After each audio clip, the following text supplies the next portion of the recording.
Hi everyone, and welcome to a really special episode of ThinkerThemer. I'm Amy, this is my partner Maggie, and normally we do this in our little ThinkerThemer studio that we have set up, but today we are on holiday, we're on vacation. We've made it to a little spot in Australia called Byron Bay, which is a little surfy town that has actually not been too affected by COVID. And so we've managed to leave our lockdown. I feel a bit like a fugitive on the run, but we've left our lockdown, which is now over, and we've made it to Byron Bay for my mum's birthday. And so it was really nice to get all the family together. So apologies for the strange holiday home background, but awful camera, lighting, and everything. And there's no tech, so this is this is going to as be rough as it can possibly This is get. like going back in time to when we started the channel. So basically we were just hitting record wherever we are. So we're going back to that. So today we're just going to be going through the campaigns like we used to with sharing our screen. We didn't want to miss a fortnight, so please bear with us. We'll be back to normal soon. But today we want to start by talking about Meeple University. Yes. So if you are not familiar with their channel, they're another couple based in Melbourne. They've been doing this a lot longer than us. They've been super supportive of us. They, Stella and Tarrant, and they do a lot of playthroughs, a lot of teaching videos and board games. And they have launched, because to celebrate their 10,000 subscribers, so congratulations guys, they have launched some merch and they sent us some. Yes. So we are wearing today. Let's see if we can. I've got we can do something with this. the Love Your Games. Love Your Games. So they have all different patterns on their new merch store. This was our favorite because it's bright and colourful. Maggie, of course, had to have the bright and colourful jumper. And yeah, we're really enjoying wearing these. So check that out if you haven't already. And again, congratulations to Meeple University. But anyway, I think we should just get straight into it because we're losing light. We're losing light. we're filming this on the day, which is odd for us. So this is going to be particularly candid. Very low tech. There'll be no fancy B-roll or anything like that. So sorry. We'll see how we go. Yeah, low tech. Okay, let's start with number 10. Number 10. So our number 10 is a game called Now or Never. Now. This should not be on this list. Technically not a crowdfunded nor Kickstarter. No, and we weren't going to talk about it, but it's actually been a bit of a slower fortnight for Kickstarter campaigns, and so we wanted to add it in just to say actually the pre-order is on now, and I would have rated this pretty high. I think in our list we've kind of penalized it because it's not a crowdfunding thing, so we've moved it down to number 10. But it is the next game in the series from Ryan Lockett, which is Above and Below and Near and Far. Maggie and I have not played either of those games because I think the thing that's always turned us off them is they're quite narrative driven, and typically we haven't been ones to play games where you have to read out like a passage of text or that type of thing, although I must say that we're getting more and more used to that and getting more and more into that. But Now or Never is the next in that series, and it does a couple of things that I really like. First of all, it is a competitive game, and so I like that. Even though it's a narrative game, it's competitive. I really like some of the mechanics as well. If you go to the page, you can watch this video, which kind of explains how it plays. I like the fact that the board turns over when you're... Oh, sorry, do you want to talk about what the story is about? That might help. Well, it takes place, and again, we haven't played the previous games, but it takes place a few hundred years after the story of Above and Below and Near and Far, where there's been this crystal meteorite that has kind of descended on the land, and all these kind of weird creatures have kind of come out of it, and they've actually eaten everything on their path, and so they've moved us, the villagers. We've kind of been banished away, and this is so Now or Never takes place when these weird creatures are kind of becoming more weak, and we're seeing an opportunity to go back and reclaim our homeland, and we might still have to, so we're going to be rebuilding our village, reclaiming our stake in wherever our home used to be. But then we're also going to have to fight some of those leftover creatures along the way. Yeah. And so the way you're doing that is through exploration. You're moving around the map. I really liked, I was going to say, mechanics-wise, I like kind of the resource management that creates the tension in the game, but also the grid of buildings that is explained in this video, actually, which is basically as you're building buildings out of your grid, it unlocks the next available buildings for you to build, which is kind of a tech tree approach. And I really enjoy that. So that actually made me more interested. The other reason why I would consider backing this is typically the Ryan Lockett games lately have been hard to find. This one will probably make it to retail, I would imagine, but with the pre-order, you can actually get a free set of metal coins. So it does have that kind of Kickstarter little bonus thing that you would expect from crowdfunding. So that's a nice little ad if you want to order it now. Yeah. But I'm curious about also this sort of balance between when you're selling resources, either kind of selling them now and getting some cash now, or waiting till you have a better combination of resources and getting a better price for that. I'm keen to sort of explore how that feels when you're playing. Yeah, so we may pre-order this. Yeah. Stay tuned on that. Stay tuned. But that is our number 10. Sorry for violating the list regulations. Yes. Our number 10, Now or Never. All right. Let's move on to our number 9. Our number 9 is a game called Book of Villainy. So in this game, I really enjoy the theme of it because we're all playing B-list villains. So we're not even like, the A-list, like the best sort of well-known villains.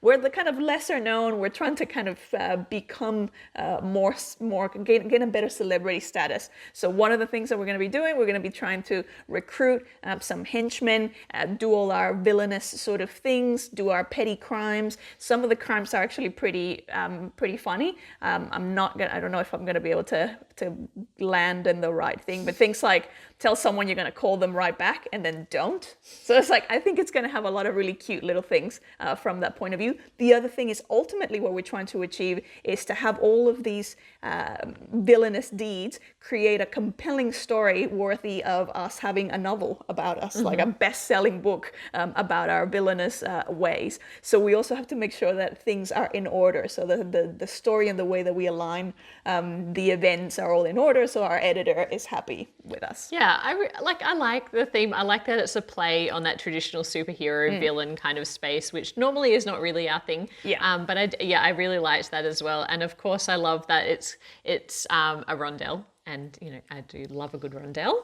And you're using that rondelle to select actions, but your competitors get in your way on that rondelle. So that's kind of how that works. And then as Maggie said, there's also a way that you need to order the cards that you're collecting to tell this story. So yeah, it's probably not, the theme is not quite right for me personally. But we wanted to point it out because it is quite novel. Yeah, it's quite an interesting concept. Oh, they're writing a book.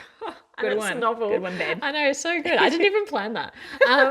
It just happens. Just happens. Just talent. Just oozes. I don't know. It just happens sometimes. Yeah. But yeah, I wanted to talk about for Tessa, who is the designer, and she is actually a game producer for Funko Games. And as far as IP goes, they do a very good job of bringing kind of games to the non-gamer and gamers alike. And so we wanted to include that in our list. So that is our number 9, Book of Villainy. Yeah. Now, our number 8.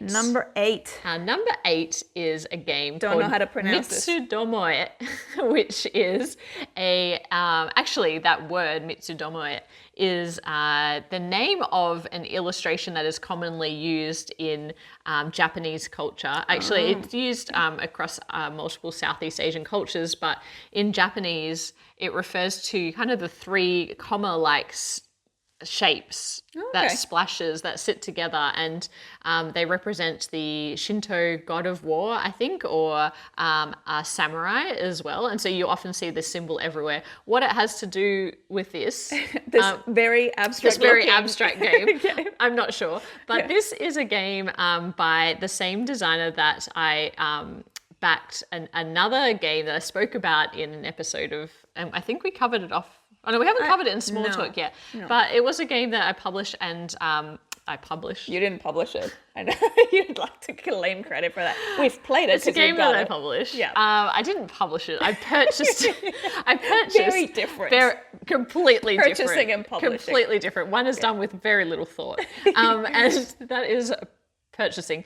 And the games come on, they're all made with this tile. So it's actually it's printed on a tile, which is really cool. Yeah, is it like a ceramic? Yeah, like a ceramic tile, and then it's printed on, and that makes the board. And then last time it was another game where it actually had a very similar feel to it, because what you're doing in this game is you're using these balls and like circles that they sit on to try and leapfrog your opponent to be able to get to the other side of the board, to get all of your 3 balls onto the other side of the board. And you can purchase it as a 2-player edition or a 2 to 4 player edition on a bigger board. And I just really thought that the last game that I got, which was about a festival, but a very similar mechanic. It came really quickly, actually. I felt like it just turned up on the doorstep. And I thought the quality was, really, really high. It was really really nice, beautiful. yeah. And it's just really different, very elegant. Minimalistic, but beautiful production, Yeah, and so, of course, this one caught my attention. I don't think, actually, that you can see probably that I have pledged for this one in the early bird, as I usually do when I see an early bird. I just snap it up, as I'm sure lots of people do. And I am thinking about holding on to it, but I'm not sure, because it does feel like, now that I've looked into the gameplay, it feels a little similar to the one that I have. Yeah. But if you don't have anything like that, it's essentially you're just trying to outmaneuver your opponent to get all of your balls to the other side. Very abstract. Not Very, usually very my abstract. thing. Yeah. So I tend to kind of rate them a bit lower, because I'm just like, not because it's a bad game, just it's not my thing. Yeah, and it's $37, which is not too bad for a game. But then when you factor in shipping, it comes to about $50 Australian, which is fine. But usually these games Maggie doesn't really get into. And I want to talk about this in the context of our next ranked game. Oh, if that's okay. All right. So let's go to our number 7. So our number 7, it's a little game called Boardmaster. It's not a little game. It's 50 games. 50 games, 50 very, very abstract games in a very versatile board. Yes. Yeah, and 50 games from around the world. From around the world. Which is kind of cool. Yeah. For fans of abstract games, this is why I'm now considering maybe dropping my back for the last one, because this one gives you 50 games in one little package. And so the way it works is it's a board that has slots where different board tiles can fit into, and it comes with a book, and that book outlines 50 different games from all around the world. It tells you how to set up first the board, and then it tells you how to play the game. And I really enjoy abstract games. Maggie, not so much. This is like an abstract nightmare to me. It's like, not only can you get one abstract game, you get 50 abstract games. 50 of them. But if you love abstract games, then this is pretty good. Yeah, and so I'm really excited. I think that a couple of other things I like about this game. First of all, there's the book that it comes with. It not only steps you through in a very, it's kind of beautiful, minimalistic kind of book, but it also allows you to check them off. So once you've learnt the game, you can mark it off the list. And so it's kind of like, for me, it's like my little narrative adventure, but it's your own without the narrative. Abstract campaign It's mode. like a mechanics campaign. Yeah. That's exactly what it is. Yeah. And so you'll be ticking them off one by one until you finish all of the 50 games. Yeah. And some of them are quite common games. You can see checkers here from France. Everyone kind of knows how to play that. But there's going to be other games in here that introduce some interesting mechanics that I would never have seen before. And one of the games that is included in here is a 9x9 grid version of Go. Okay. I have wanted to learn Go for a long time, and I feel like this would be a great way to not only get going with Go, but also to then have all of the 49 other games that come with it. And I feel like it would be a Go compromise, though. It's not like pure Go. because it's not pure Go, Just but because it just wouldn't... to learn it though. Oh yeah, just to get a sense of what it feels like. Go is something that I'm quite intrigued about playing since I watched one documentary about it, and then I'm like, oh, now I have to, know. But Yeah. we'll see. And they are also planning, so here you can see the box, actually, that's probably a better view there. We can see how it comes together. They're also already planning an expansion. I think this is done much better than they expected. It's doing really well, this campaign. They're planning an expansion where they'll have customized chess pieces as well. So you'll be able to use the board to play chess, which you could technically now if you've got your own pieces, but it'll kind of fit with the whole aesthetic. So that is Boardmaster. Nice. So that's our number 7. Our number 6. Our number 6 is a game called Blooming Industry. Now this is about the tulip. What did they call it? I think it was like the tulip boom. Or the tulip. So it was a big thing. I kind of missed it. I wasn't really like all in. It was one of those investment, kind of like the cryptocurrency of its day. time. Yeah, of its time. Flowers. Correct. Yeah, but with flowers. So in this game, you're going to be world tulip farmers. We're going to be building and using tiles to kind of optimize our the colored sides to make the different kind of color tulips. And then we're going to be harvesting that, and we're going to have our beautiful little sailboats. The components are quite cute in this as well. Collect them, so it's a bit of is it like pick up and deliver? Yeah. And then eventually sell them. So that's essentially it. Yeah. Get the best price. Like get there first to get the best price. Yeah, and you are drafting and placing those tiles. And what I really like about that is one thing that I really like is that you can actually draft tiles and stockpile them until the end of the game, which is kind of an interesting concept to me, is like to save it up and use it right at the end. The other thing is you can do an action called reseeding, which is where you stack tiles on top of each other so long as they don't break the original paths that were built or the entry points into that tile. So I thought that was really cool.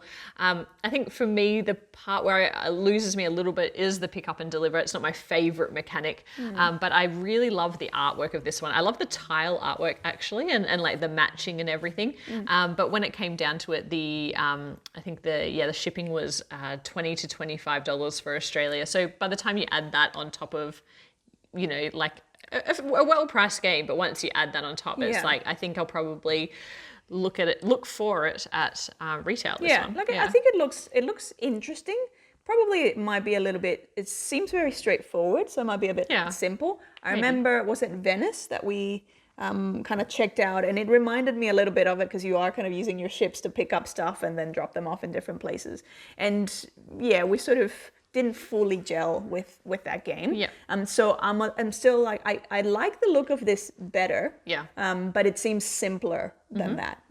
So I'm kind of like, check it out, but we probably wouldn't be back in it at this stage. So it's number 6. Okay. Blooming Industries. Let's go to our number 5. Our number 5 is Scarface 1920. Now this one got me in with so again, this game has done exceptionally well. It's almost at, it's over $500,000 Australian dollars at least. And this game is one that I did back immediately only because there was a early bird bonus of getting the little paperboy kind of miniature instead of like a little token. So I have backed this, but we're still considering whether we are going to back this one. So for me, you want to talk about what it's about? Well, gangster world. So you're going to be doing things like controlling. Well, it's a lot of it's kind of like controlling different districts, different areas, trying to make sure that you're essentially the ultimate mobster gang in town. Reminds me a lot, obviously, of The Godfather, which I loved the sense that it was so close. There were so many things that were so close to the movie or the movies or the book, but then I actually got over that game after a few plays. Well, you didn't like how mean it was. It was very mean. And that's one of the things that I struggle with this one. It's like, I don't like this idea of, I enjoy the representation that they have in terms of the bosses. But then I don't like the thought of like extortion and putting a hitman onto someone. Yeah, so a bit and violent then for you. and then like blowing up a shop, and like it's like and that's probably just because of my sensitivities, my sensibilities. Yeah, but just that's like okay. It's not something for, I'm not enjoying at the moment. So I'm kind of like not for everyone. Theme-wise, yeah. Yeah, theme-wise, I'm pretty neutral. Like it doesn't really draw me in. What actually draws me in about this game is more the mechanics. I'm a little bit intrigued about. Unlike the other game, The Godfather, Corleone's Empire. That's right, yeah. This game has asymmetric character abilities, and I really like the double-sided boards that have that thing where you reveal and move the cubes across to unlock other abilities. Like I like that in games. I like that it's worker placement. I like that it's deck building. We tend to enjoy deck building games. I love deck building. But you know, we enjoy less area control games. So it's kind of a bit of a, I'm not sure yet. I was drawn in by the miniatures, of course. There's so many miniatures here, but the miniatures are also a bit repetitive, and I don't love painting repetitive miniatures. So it is. Yeah, I don't know. There's things that I really like about this game, and then there's things that I'm not so sure about. It is an expensive game, so the base for us is $157, which is €99, and on top of that will be shipping, of course. So it's not a cheap entry point into this game. So yeah, I mean, €26 shipping to Australia, so it's going to be quite expensive. But yeah, I know a lot of people are excited about this. Clearly, it's doing exceptionally well. Yeah. I think a lot of time and attention has gone into this game. It appears that way. Yeah, the graphics and illustration, all of it looks very, like the production really, looks very well done and well put together. Yeah, but anyway, that is our number 5. Number 5, yeah, Scarface 1920. 1920. Now our number 4 is a beautiful and very cute, like I love the graphics of this game, called Nobel Run, because it's technically about the Nobel Prize. So it's a run because you're trying to be the one that gets to the Nobel Prize. The way you do that for science is going to be hiring staff, publishing articles, getting all your scientists, getting the best sort of scientific team together. So I love how many, it's mostly female scientists and female kind of leaders in a lot of these the character cards, and it is a deck builder, which I absolutely love. So the artwork of all of it, I am totally on board with. It is kind of cutesy, but I love cutesy. There's, as I said, representation wise, looks pretty cool. Actually, I think all of the inventors, in this game, all the scientists / inventors, as I called them, they're all women. And we have friends who are scientists, and it's like, this is very much like their life. It's like constantly trying to get published, trying to there's always the latest drama. It's like the latest grant that they're trying to go after. And this looks like, and this was obviously developed with this was actually developed as a consequence of a grant, and it's in association with a university. So it's very much that kind of academia side of the science world and the invention world, and I just love that it's featuring a lot of female inventors here. And they actually, I think that one of their designers actually has an academic background in like gender and representation in science, and so that's fabulous. And we do love a deck builder. To me, it seems a fairly straightforward implementation of deck building, but it looks like a beautiful design. So that is our number 4. Yes, our Nobel run for a Nobel Prize. And number 3. Number 3 is a little game called Overstocked, which looks pretty hilarious in that its theme is a nostalgic sort of view back of the toys that were hot and trendy in the 90s, and how you had to have the kind of Furby type plushy kind of toy, the Tamagotchi, eggs, yo-yos. And so the whole thing is you're trying to ride the trend of, whatever toy is hottest, and make sure that you essentially you're stocking enough of it to make a good profit. But whoever ends up stocking the most, or overstocking, the one that ends up being the most over popular, you're actually going to end up getting negative points. Because it's like you've ended up with too much stock that now you can't offload. Yeah. Do you own any of these? I think I definitely owned. I did have a Furby. So wait, this one's a Furby. I Yeah. never owned a Furby. I always wish I had one, but I we didn't have I did have one. I did have Tamagotchi. I had a Tamagotchi, and Yo-yo. I definitely killed I a got lot you of Tamagotchis. 2 yo-yos for Christmas this year. Where even are they? Yeah. They did see a lot of fun during Christmas. I know I need to get them out and learn some more Yeah. tricks on my Fireball, which we could never, afford growing up, but now I have one and it's amazing. Yeah. Beanie Babies. I never got into I never them. got into Beanie Babies. Yeah. We're like meh on like, Beanie meh. Babies. Yeah, but I remember my grandma. My grandma was like the hot toy whisperer, because she would be like reading all the news and be like, the hottest story is going to be this thing. And so she would have the whole story of what the Tamagotchi toy was before it was even anywhere near on my radar. Oh, wow. Yeah. So She all was of like- these, she she's was like like, a this is toy- going to be the collector's item of blah, blah, blah. I'm like, ah. She's And like then a toy hipster. she was, yeah, indeed. Much like everyone watching this, probably. But anyway, yeah, I really love this idea of the game as well. You only have 6 cards that you're dealt at the start of the game. That's all the cards that you get. And then the way that you're playing is that card melding kind of mechanic. And I just love the way that it's like an economy, that supply and demand, making sure that you're not going to be left with all those negative points with something that's too popular. Yeah. So I really like the idea of it. I love the artwork. Terrible at these games, like wherever you're like trying to like overlap. It doesn't enjoy them, matter. though. I enjoy them, but I am so bad at them. So I'm keen to see like how it plays out. With Yeah, I this. think we'll probably end up picking up a copy of this one, Yeah. backing this one. Yeah. Yeah. So that is our number 3 overstocked. Now our number 2. Our number two is a game called Forest of Pangaia. I think it's Pangaia, how you would pronounce it. And this one is a beautiful little game where you are helping to build the forest, helping to grow these trees, and then there's going to be also the spirits of the forest. So there's going to be an element of creating or having some rituals, and because you have like these kind of like spirit animals, also like the meeples are really cute as well. And then the victory points is life energy points that you're going to be collecting as part of doing all these sorts of things. I absolutely love how when you're growing the trees, you're just stacking some of the little kind of like cylinder kind of leaf parts on top of it. Additional layers. Yeah, that's really cute. It's super pretty. Yeah, and tiles. I love tiles in general. Yeah. Tile And- laying. Yeah, and so it is tile laying, you're building up. It's about area control. It says that it's a very peaceful game experience, but I could also see that you could probably block people's trees and maybe it gets a little less peaceful. Here we go. I like the way that the seeds spread out and give you more room to grow, so to speak. I love the little trunk becoming then like a tree. It's really sweet. I personally, like, this is a game that, I don't know, it's a game that I'm excited to play and a game that I would be excited to own, but I'm not super excited about the gameplay because it looks a little bit too simple It does for look us. quite simple, yeah. Yeah. I think it's going to be more about the table presence and that it looks cute, and then it's like, oh. Yeah, but then, and I think I appreciate the craftsmanship that's gone into this game. Like, I love to see games that look different to each other and like try and push what's possible, like there you go. with the treetops. The example of a treetop. Yeah, it's beautiful. Yeah. And a lot of people are looking for that in a game. I think that kind of more peaceful,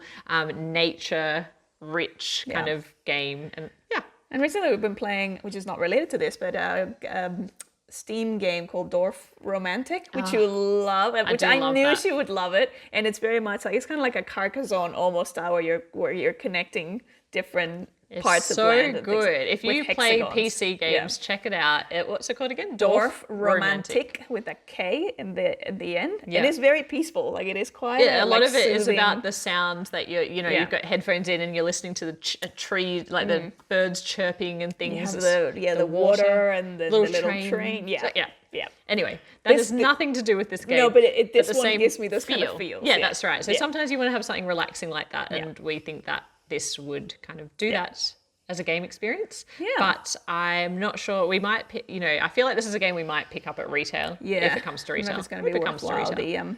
The shipping and all of that. Yes. By the time it's going to become Although expensive. when I start seeing, this is a game where I start seeing photos when people get it delivered. I'm like, Get oh, the why FOMO didn't I real do bad. that? Yeah. And our number 1 is First Ascent. Ooh, yes. So this is a game about rock climbing. Now, I've done a bit of rock climbing. You've done a bit of rock climbing with me. I'm not like great Not at really. it. You've I've done only- a lot more than me. Yeah, but even then, like I haven't really done a lot of it. Your brother is a rock climber and boulderer. I don't know if that's how you say it. And even when we mention, it's like, oh, actually, the number one game is about rock climbing. It's like, oh, cool. That's that sounds interesting. And so he was looking it up, and he was like, oh, the names of the characters are spot on. Like they are very obviously they resonate with the rock climbing community. Yeah, so all of the right terminology. Yeah, so Yes. you're essentially we're obviously play as rock climbers, and you're trying to make sure that you're using the right gear and upskilling or building up your skills to then be the most efficient or find the best route of a climb up a mountain, I think, or whatever the climbing route is. And you're planning your path to and achieving objectives. You're getting gear that. So this game has actually been designed by a rock climber and female designer as well. Yeah, she's awesome. And I believe she's also a graphic designer. Yeah, she is. So she actually did the design of the game as well. So that's amazing. Yeah. Because it looks really cool. Yeah, and there's a lot of diversity as well, and amongst the people represented in the cards, which is really awesome to see. I like this one, pocket bacon. Just for a sneaky little snack as you climb up the mountain. Why not?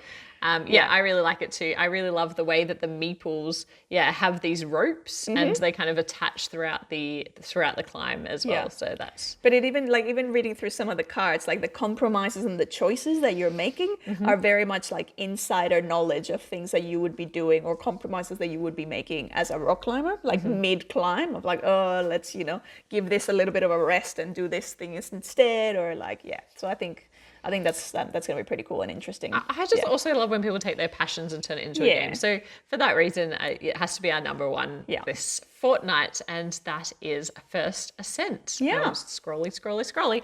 And that is it. That is our top 10 for this fortnight. Again, apologies for the very, very precarious. I do want to talk a little bit about the ratings because we didn't even mention them throughout. We didn't really, And we did do our due diligence and we filled out our spreadsheet, but it is a bit hard to do all of that editing while we're away. And, we're on a laptop right now, not Maggie's PC. That's much easier for editing. My beautiful, fast, and helpful PC for editing. So my poor little laptop's gonna be like just overburning with a fan going on max. But I do want to talk about kind of the range of the scores because I'm a bit nerdy like that. But the top ones were the top was 7. So our top ratings were a 7. Although my personal number one was actually the Abstract 50-in-1 Boardmaster, which I gave an 8 and Maggie gave a 4, which dragged it very far down in Abstract. It dragged it very far down in the rankings. So our top 3 were all 7s, and then from there it kind of petered out a bit down to 6.5, 6s and 5s. And as we mentioned, kind of below number 9, if we exclude Now or Never, they were a bit lower rated for us this fortnight. It wasn't as many that we were quick to jump on and back. And the backing, sorry that we haven't spoken about that as we go through very consistently, but it was a little bit all over the place this fortnight as well. There's a few things that we've backed, but we're not sure that we're going to keep the back. There's a couple of things that we wanted to back, but the shipping is probably too expensive, which is becoming more and more common, unfortunately. Sorry that is not super clear this episode, but we're here. We're here, we did it. It happened. So, yes. And we have our wonderful t-shirts. So thank you, Meeple check out Meeple University. University's new merch store. And we will be back for another episode of Small Talk next week after our very emotional one last week. There are no words to, if you go back and see that video and read the comments on that video, it's overwhelmingly heartwarming, the amount of support and just like beautifulness that has come as a consequence from all of that. parts of the industry and hobby. So thank you so much to everybody, and we look forward to filming maybe a more upbeat small Definitely talk. Maybe a more upbeat Small Talk next week. I mean, just as from the heart, but probably not as different. Maybe more gaming related. yeah. Anyway, We'll thank see. you for watching, and we'll talk to you soon. Bye for now. Bye.